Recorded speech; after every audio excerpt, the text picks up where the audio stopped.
શેના માટે આવ્યા હતા? ક્યાં ક્યાં આવેદન પત્ર આવ્યું? અમે અતિવૃષ્ટિ વરસાદના કારણે બહુ પૂર આવ્યું, ગામમાં પાણી ઘૂસી ગયું છે.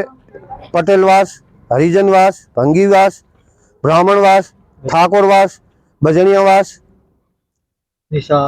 પ્રાથમિક શાળા, આંગણવાડી બધે પાણી છે, ડેરી છે, પશુપાલન.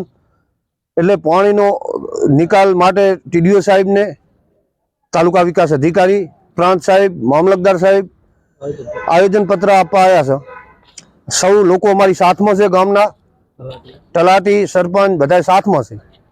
આનો તાત્કાલિક ધોરણે સરકાર આનો નિકાલ કરે, ન કે અમારે રોગચાળો ફાટી ના નીકળે.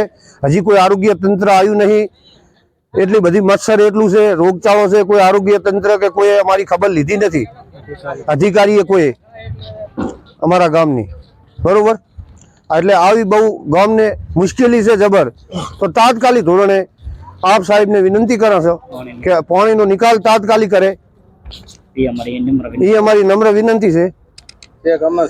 વિજયનગર, મારું નામ કમાભાઈ નાનજીભાઈ ચૌધરી.